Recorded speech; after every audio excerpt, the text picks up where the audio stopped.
Bonjour, pour une petite vidéo pour vous expliquer ce qu'est le SOPK et surtout comment ça fonctionne dans vos ovaires. Alors c'est parti, petite présentation. Alors tout d'abord, des petites généralités, très rapidement. Le SOPK concerne une femme sur 10 environ, donc ce qui est quand même énorme. Il faut savoir qu'il y a quand même une grosse prédisposition familiale. C'est un syndrome, donc c'est-à-dire que c'est un ensemble de signes, du moins un ensemble de symptômes qui vont être parfois différents selon les personnes. On va revoir après quels peuvent être ces symptômes. Le terme d'ovaire polykystique est inexact, c'est celui qui est utilisé, mais finalement, ça ne correspond pas à des kystes. Les kystes sur les ovaires, c'est encore autre chose. Les ovaires polykystiques, il s'agit en fait de polyfollicules, c'est-à-dire qu'il y a plein de petits follicules à l'intérieur de l'ovaire, c'est ce qui est visible à l'échographie, mais ça donne un aspect kystique, mais finalement, c'est pas un kyste, voilà, c'est vraiment des follicules. Alors, on va pouvoir voir effectivement à l'échographie, on considère qu'au-delà de 12, on peut tomber dans ce tableau d'ovaires polykystiques. Et bien sûr, avec une augmentation de la taille des ovaires. Les signes différents en fonction des personnes, mais bien souvent on retrouve des cycles irréguliers, voire ce qu'on appelle une aménorrhée, c'est-à-dire absence de règles. Alors bien souvent, on va même comptabiliser environ moins de 8 cycles par an, ce qui ne favorise pas la fertilité. Donc souvent, on s'en rend compte quand on veut faire un bébé. On arrête la pilule, on veut faire un bébé et ça ne fonctionne pas. D'accord, on met du temps, on n'a pas ses règles tous les mois, c'est inquiétant. Voilà, là, on peut peut-être entrer dans un diagnostic de SOPK. Mais bien souvent, c'est un problème qui ne survient pas à l'âge adulte, mais qui existe depuis la puberté et qui concerne en fait ce qu'on appelle une hyperandrogénie, c'est-à-dire qu'il va y avoir trop d'hormones androgènes dans l'organisme. Parfois, on retrouve une pilosité excessive parce que ces androgènes se transforment en mauvais androgènes et vont créer des poils, de l'acné, voire même une alopécie à certains endroits assez typiques. Parfois même des petites boules marron qu'on va retrouver dans le cou, comme des grains de beauté qui sortent, ou des taches brunes au niveau des aisselles ou derrière dans le cou, dans les plis du cou. Bien souvent, on retrouve ce qu'on appelle un syndrome métabolique, et d'ailleurs, plusieurs études montrent que le SOPK est un syndrome métabolique. Donc ça veut dire qu'il y a quand même déjà un petit dérèglement, on va dire, au niveau du métabolisme, notamment peut-être parfois accompagné de surpoids ou en tout cas une taille moins fine, c'est-à-dire qu'on va prendre du poids au niveau de la taille. Peut-être des fois une glycémie élevée qui peut marquer un début de résistance à l'insuline et qui peut des fois aboutir même à un diabète de type 2. Parfois même, on retrouve une tension artérielle un peu limite, aux alentours de 14,9, voire au-delà, et dans les bilans sanguins, du cholestérol un peu élevé. Alors, la cause même de SOPK, c'est pas bien connu. On a plusieurs hypothèses. En tout cas, ce qui est certain, c'est que c'est un dérèglement au niveau ovarien sous l'influence de différents facteurs extérieurs, et c'est ça qu'on va voir juste après. Pour faire le diagnostic, bien souvent, on a besoin d'avoir une échographie pour voir ces multiples follicules. Un bilan sanguin peut être aussi intéressant puisqu'il va permettre de doser notamment la prolactine qui va être souvent élevée dans le cas des SOPK. Les dosages des hormones qu'on appelle les hormones hypophysaires, LH et FSH, ce sont des hormones, on va le voir tout à l'heure, qui permettent d'influer l'ovaire dans un sens ou dans l'autre. On va aussi avoir un taux d'androgène beaucoup plus élevé qui peut se voir au bilan sanguin et des hormones féminines, œstrogène, progestérone, qui vont être bien souvent assez basses. Que ça, c'est parfois relatif. Alors c'est parti, je vous partage mon écran et je vous explique tout ça très rapidement. Alors voici l'image d'une échographie qui montre comme si à l'intérieur de l'ovaire, donc l'ovaire il est ici, et comme si à l'intérieur de l'ovaire on avait des petites bulles. Alors on voit qu'il n'y a quasiment rien dedans, c'est liquide, et ces petites bulles, ce sont les follicules. Pour représenter plus schématiquement, ça donne une espèce d'ovaire un petit peu bosselé qu'on peut voir ici, voire même, vous voyez, ça donne quelque chose de pas très régulier, sous l'influence de tous ces petits follicules. Alors qu'en temps normal, l'ovaire est plus petit, un peu plus lisse, puisqu'il ne va pas contenir autant de follicules. En tout cas, on va avoir un follicule qui suit son chemin de vie. Alors, reprenons notre petit schéma d'un utérus, sa trompe et l'ovaire, d'accord, en temps normal. Et là, on a même le schéma avec un ovaire qui effectivement a ovulé et qui a débuté une grossesse. On va se focaliser vraiment sur l'ovaire d'une façon beaucoup plus schématique. Et donc, on va partir de cet ovaire. Alors, voici donc l'ovaire, le follicule, en tout cas l'un des follicules ici, sur lequel on va zoomer. Et donc là, je vais vous expliquer que ce follicule, il contient plusieurs couches, plusieurs épaisseurs. Alors ça, pas obligé de retenir, mais vous allez voir que ça a son importance pour la suite. C'est un petit peu comme une mini-usine qui fonctionne, avec d'abord ce qui l'entoure, ce qu'on appelle la teck externe. Ça, c'est pas très important. Ensuite, on va avoir une grosse couche en rose ici qui s'appelle la teck interne, qui va contenir des récepteurs hormonaux, notamment à l'hormone LH, l'hormone du cerveau. Voyez ? La deuxième couche, ça va être cette couche jaune, orangée, qui est ce qu'on appelle la granulosa. Et à l'intérieur, en gris, c'est l'ovocyte, qui n'attend qu'une chose, c'est d'être expulsé. Alors, que se passe-t-il en temps normal dans le follicule, dans un premier temps?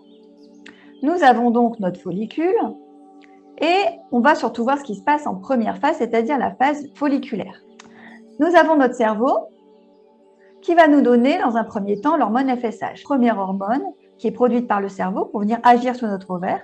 F comme follicule, donc c'est une hormone qui va stimuler un petit peu cette phase folliculaire, donc de faire grossir nos follicules, d'accord, de les sélectionner, on va plutôt parler comme ça. La deuxième hormone, moins souvent expliquée dans les écrits, c'est l'hormone LH, qui est présente quand même en phase folliculaire, même si, comme son nom l'indique, elle, c'est le lutéine, c'est une hormone lutéinisante, elle est plus présente en deuxième phase du cycle. Mais nous, on va voir qu'elle est présente aussi, même en petite quantité, dans cette première phase, puisqu'elle va venir agir sur la teck interne, puisqu'il a les récepteurs pour. Et cette phase-là permet, en fait, cette hormone-là permet de produire des androgènes ovariens. Sans LH, on n'aura pas d'androgène, mais on n'aura pas d'œstrogène non plus, vous allez voir pourquoi. Donc voilà, en temps normal, on a quand même une production d'androgènes ovariens nécessaire, puisqu'en fait, ces androgènes que j'ai notés ici par des petits losanges bleus vont être ensuite transformés grâce à la FSH qui va activer une certaine enzyme pour venir transformer ces androgènes en œstrogènes, ici en petit sigle rose. Sans androgène, il n'y a pas d'œstrogène. Vous voyez, les œstrogènes ne vont pas naître d'un coup, ils proviennent toujours des androgènes dans notre corps. Et donc, voilà, la LH permet la production de ces androgènes. Donc, ces œstrogènes vont ensuite partir dans le sang et vont venir prévenir le cerveau qu'ils ont atteint un certain taux. Le cerveau prend le message et se dit « Ok, c'est bon, je balance la LH, on va avoir ce fameux pic de LH qui va nous permettre d'avoir l'ovulation, donc l'expulsion de l'ovocyte. » Ça, c'est ce qui se passe dans le follicule. Voyons maintenant ce qui se passe dans l'ovaire de façon un peu plus générale.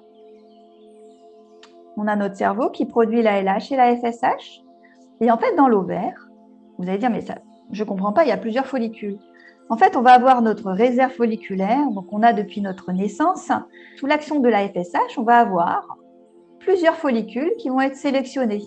C'est un petit peu comme si on avait une école, on sélectionnait quelques élèves pour faire une classe, et dans cette classe, on va venir sélectionner le meilleur élève, donc ça veut dire qu'il deviendra le follicule primaire.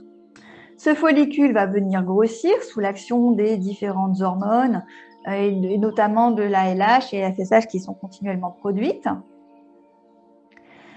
Tous ces follicules vont produire des androgènes, mais qui vont être tout de suite transformés en œstrogènes, qui vont venir avertir le cerveau que c'est OK. Et dans le même temps, on va avoir en fait une réaction du follicule dominant qui va venir détruire ses compatriotes. Donc tous les autres, ils vont être ce qu'on appelle l'atrésie folliculaire, ils vont être détruits pour qu'il n'y en ait qu'un qui résiste. Vous voyez ? Et donc on a notre follicule primaire, notre premier de la classe. Et là, avec ce taux d'œstrogène qui a monté, ça a venu avertir le cerveau qui va alors donner le pic de LH et qui va permettre l'ovulation. Ça, c'est ce qui se passe normalement. Dans le cas du SOPK, notamment dans l'ovaire, on reprend notre petit schéma et là, on voit que la FSH, elle est plus ou moins normale. C'est-à-dire, soit elle est assez faible, soit elle est normale. Le problème, c'est qu'on va surtout avoir la LH qui est quand même beaucoup plus élevée. Et donc cette LH, comme tout à l'heure, elle vient agir sur la thèque interne, là où il y a les récepteurs, sauf que comme elle est très forte, elle va permettre une production d'androgènes de forte quantité. On en a beaucoup plus. Et je vous rappelle que la FSH, elle n'a pas augmenté, elle. Donc en fait, la FSH, elle ne va pas pouvoir agir comme elle le voudrait sur tous ces androgènes. Elle va transformer quelques-uns en œstrogènes. Ça va être vraiment insuffisant. Et donc, ces œstrogènes ne seront pas en suffisamment grande quantité pour pouvoir donner le pic de LH. Donc, on a un niveau de LH qui est élevé, mais pas suffisamment élevé. Pas de pic de LH, pas d'ovulation, pas de phase lutéale, c'est-à-dire donc on n'aura pas la progestérone, etc. Le follicule, eh bien, il reste en statu quo, qui va augmenter énormément le taux d'androgène circulant dans le sang, et ça va donner le message au cerveau qu'il faut continuer à produire de la LH. Voici un petit récapitulatif. Au niveau de l'ovaire, pas de follicules primaires, donc pas d'atrésie des follicules sélectionnés, ils font tous à peu près la même taille, ils sont nombreux, ils persistent tous. Et donc, tous vont produire des androgènes. Et donc, tous ces androgènes vont augmenter énormément le taux d'androgène circulant. Et ça va envoyer le message au cerveau qui lui va dire « Ok, je produis donc plus de LH, plus de follicules pour essayer de stimuler les choses. » Donc, augmentation du nombre de follicules sans les sélections. Et le taux d'androgène continue d'augmenter, etc., etc. Dans l'organisme, on va voir qu'il y a une influence de différents facteurs, des facteurs extérieurs. Donc, on va avoir notre ovaire, où il y a déjà plusieurs follicules. On est dans le cadre du SOPK. On a notre cerveau et on sait que le cerveau et l'ovaire, ils échangent et que là, dans le cadre du SOPK, il y a quand même plus de follicules qui sont produits. Ces follicules produisent des androgènes. Et le premier facteur extérieur, ça va être l'alimentation, notamment une alimentation très sucrée, qui, elle, va agir sur le pancréas. Le pancréas va donc fournir plus d'insuline pour essayer de ranger ces sucres dans les muscles, etc., dans les cellules. Donc, on a un hyperinsulinisme. Deuxième facteur, une alimentation acidifiante, pauvre en fibres, trop grasse, dénutrie, manque de minéraux, manque de vitamines, d'antioxydants. Et donc, cette alimentation-là, on va dire toxique, vient agir sur le foie. Et le foie va être doublement sollicité et par l'alimentation et par cet excès de glucides finalement qui va venir en sollicitant le pancréas. Le pancréas, lui, va pas pouvoir le gérer. Au bout d'un moment, il lâche l'affaire.